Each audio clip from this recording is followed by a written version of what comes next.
네, 인사부터 하고 시작하도록 하겠습니다. 여러분, 사랑합니다. 네, 사랑한다는 말에 아주 잘 들리고 있어요. 잘하고 있습니다. 한번 우리 같이 보도록 합시다. 4. 규범과 국어 생활입니다. 교과서를 재구성했다고 했었죠. 그럼에도 이 목차 순서는 여기 4로 원래 기존 교과서에 맞게 했습니다. 그러나 우리는 이제 두 번째 단원을 공부하는 것이죠. 그래서 소단원 1 한글 맞춤법의 기본 원리를 한번 같이 공부해 보도록 합시다. 학습 목표입니다. 다 같이 읽어볼게요. 시작. 네, 첫 번째 학습 목표 잘 읽어줬어요. 한글 맞춤법의 기본 원리와 내용을 이해한다. 두 번째, 네, 국어 생활을 점검하고 한글 맞춤법에 맞게 단어를 정확하게 표기하는 태도를 기른다입니다. 여러분 문법 정말 좋아하잖아요. 매우 필요하기도 하고 실생활에서도 가장 많이 사용하는 것이 이제 뭐 문학도 아니고 뭐 독서도 아니고 작문도 아니고 화법도 아닌 문법일 겁니다. 뭐 이제 문자를 한다거나 카 땡땡땡을 한다거나 그럴 때 다 이제 글자를 쓰기 때문에 맞춤법이 매우 중요하겠죠. 물론 이제 요즘은 인터넷상 글쓰기가 많아지면서 맞춤법을 많이 지키지 않는 학생들이 많아지는데 이런 것들 우리가 이 교과서를 통해서 문법 공부하고 나라도 먼저 잘 지켜야겠다라는 생각을 가지고 한번 같이 보도록 합시다. 한글 맞춤법입니다. 한글 맞춤법. 한글 맞춤법은 한글로서 우리말을 표기하는 규칙입니다. 문법이란 것 자체가 말의 규칙, 법칙이다 라고 생각하면 됩니다. 그럼 어떤 구성 체계를 가지고 있을까요? 볼게요. 제 1장부터 6장까지 그 밖의 것까지 있고 그 다음 부록으로 구성이 되어 있습니다. 총칙이 있고요. 그 다음에 제 1장, 제 2장 자음과 모음, 소리에 관한 것. 아무래도 이제 우리가 소리랑 그 다음에 쓰는 것이 다르잖아요. 좀 이따도 얘기하겠지만 꽃이라고 한다면 이 꽃, 이 이렇게 쓰는데 발음할 때는 꽃이라고 하겠죠. 그런 것들이 좀 다르다는 거 알고 가면 되겠습니다. 그 다음에 4장은 형태에 관한 겁니다. 방금 말했던 것처럼 발음도 다르고 그걸 쓰는 것이 이제 점차 형태도 달라지기 때문에 이 형태에 관한 것도 매우 중요하겠죠. 그리고 띄어쓰기는 요즘 친구들이 많이 틀리고 있으니까 이런 것들 잘 배워서 우리가 나중에 문제 할 때도 틀리지 말고 좀 교양인으로서 멋있는 모습 보여주도록 합시다. 그 밖의 것으로 구성이 되어 있고요. 그 다음 마지막 부록으로 되어 있습니다. 우리 같이 그러면 일반 원리를 보도록 할게요. 일반 원리는 간단합니다. 한글 맞춤법은 표준어를 소리대로 적되 어법에 맞도록 함을 원칙으로 한다라고 했어요. 뭘까요? 딱 들었을 때 당연한 얘기 아니야? 이렇게 생각할 수도 있는데 표준어를 일단 소리대로 적습니다. 예를 들어 볼게요. 하늘, 뭐 바람이라고 해요. 하늘, 바람. 여러분 바람 어떻게 하죠? 하늘, 바람. 그럼 어떻게 적어요? 하늘, 바람으로 적죠. 소리와 그 다음에 적는 것이 똑같습니다. 그러나 뒤에 나와 있어요. 어법에 맞도록 함을 원칙으로 한다. 그런 것들은 상관이 없어요. 왜냐하면 소리나 그 다음에 쓰는 것이 같기 때문에. 그러나 예시를 한번 볼게요. 귀여워요. 예시를 보면 꽃이 아까 말했던 것처럼 꽃이라는 것은 쓰는 것은 꽃이라고 쓰지만 발음하는 것은 꽃이라고 합니다.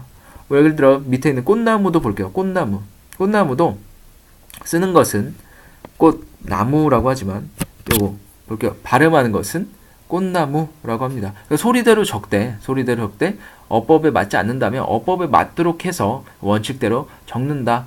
이것이 이제 한글 맞춤법의 일반 원리라는 거 알고 가면 되겠습니다. 한글 맞춤법 더 보도록 합시다. 14항입니다. 중요한 항목들만 한번 같이 보도록 할 거예요. 체언은 조사와 구별하여 적는다라고 했습니다. 여러분, 체언과 조사 어려운 말들이 나오기 시작합니다. 뭐 이제 국어의 품사 이런 것들도 나오게 될 텐데요. 여러분 한번 같이 보도록 할 거예요. 좀 더 깊이 있는 내용들은 수업 시간에도 다루기도 할 거니까 여러분 지금은 하나하나 이러한 내용들이 있구나 를 기억하면 되겠습니다. 먼저 체언입니다. 체언은 주어 역할을 하는 명사, 대명사, 수사입니다. 명사, 대명사, 수사. 체언은 명사, 대명사, 수사구나 라는 거 알고 가면 됩니다. 명사는 뭐죠? 그렇죠. 명사는 하나의 뭐 고유명사와 일반 명사 이런 것들로 사물을 나타내는, 사물의 이름을 나타내는 것이 명사라고 볼 수 있겠고, 대명사는 뭐 그것 이런 식으로 대신 그 명사를, 그러한 물건을, 그러한 사물을 대신하는 명사. 그다음 수사는요, 그렇죠? 뭐 첫째, 둘째, 뭐 하나, 둘 이런 것처럼 숫자를 나타내는 명사라고 보면 돼요. 수사.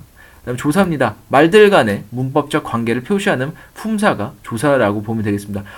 이렇게 말하면 추상적이잖아요. 그래서 한번 우리가 예시를 같이 보도록 할 거예요. 예시 쏙쏙이죠.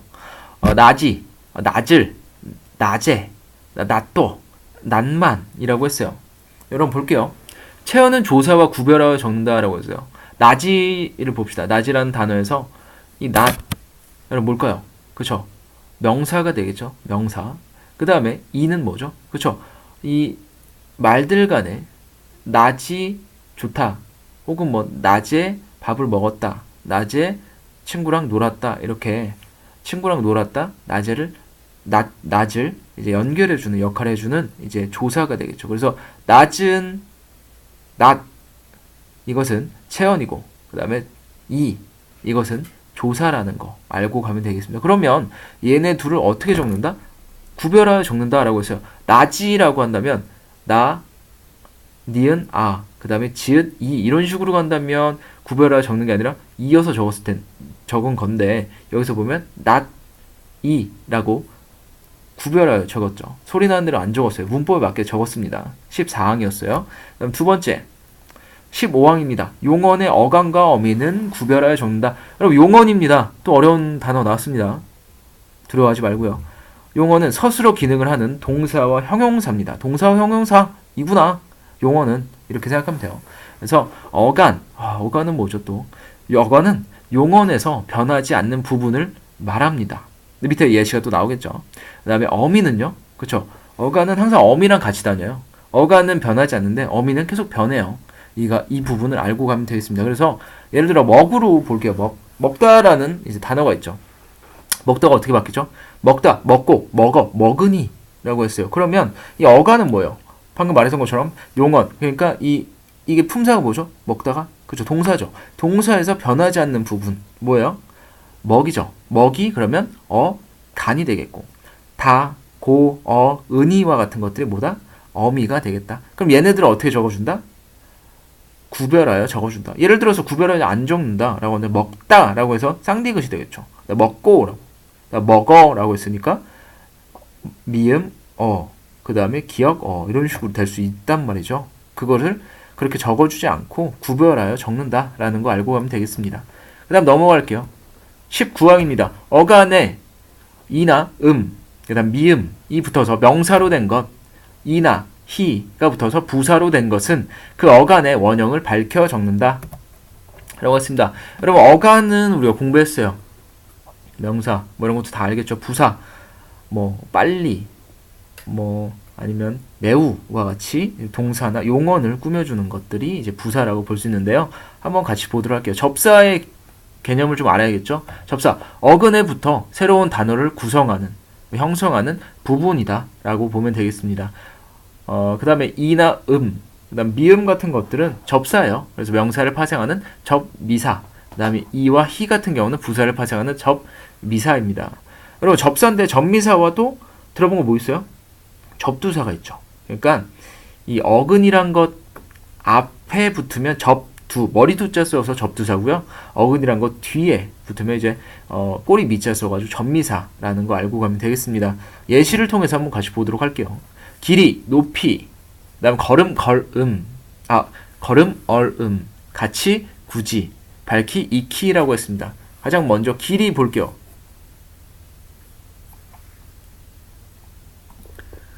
네, 볼게요. 길이 같은 경우 잘라봅시다. 길과 이입니다. 여러분, 길은 뭘까요? 길다, 길고, 기르니 이런 식으로 하죠. 뭐죠? 그렇죠. 아까 말했던 것처럼 용언입니다. 용언에서 여러분 동사일까요? 형용사일까요? 그렇죠. 동작을 나타내는 것이 아니라 그 상태를 나타내는 거기 때문에 형용사입니다. 그래서 형용사 길 플러스 여기 명사 파생 전미사 이가 붙은 거죠. 그래서 길이 해서 뭐가 된다? 그렇죠. 명사가 된 건데 그러면 그것을 원형을 밝혀준다. 길이라고 발음이 되지만 원형을 밝혀준다. 다른 거 볼게요. 밝히 볼게요. 밝히. 밝다. 이거는 형용사입니다. 플러스 히가 붙었죠. 히가 붙어서 뭐가 돼요? 부사가 된 거죠. 밝히 알고 있다라고 했으니까 알고 있다, 알다라는 것을 꾸며줄 수 있으니까 이거는 부사입니다. 그 부사 밝히가 아니라 키읔이 아니라 뭐가 된다? 원형을 밝혀 적었다라는 거 알고 가면 되겠습니다. 하나 더 있어요. 여기서 우리가 다만, 어간, 이나, 붙어서 명사가 된 것이어도 어간의 뜻과 멀어진 것은 원형을 안 밝힌다라는 거. 그러니까 어간의 뜻과 매우 멀어진 거예요. 위에서 보면 길이 같은 경우는 길다와 그 의미가 어때요? 상통합니다. 매우 비슷해요. 근데 밑에 볼게요. 예시를 들어볼게요. 예시 보면 노름, 목걸이라고 했는데 여러분 노름이 뭐예요? 기본형. 그렇죠? 잘라볼까요? 놀다 플러스 음이 되겠죠. 근데 노는 것은 플레이, 노는 거예요. 친구랑. 근데 노름은 뭐예요? 도박하는 거죠. 의미가 매우 멀어졌습니다. 그랬을 때 원형 밝혀 적는다, 안 적는다? 그죠? 밝혀 적지 않는다. 목걸이는 뭐예요? 목과 걸다가 합쳐진 건데 이 목걸이는 목이 아픈 겁니다. 목의 병. 원형 밝혀 적을까 안 적을까요? 그죠? 밝혀 적지 않았죠. 왜?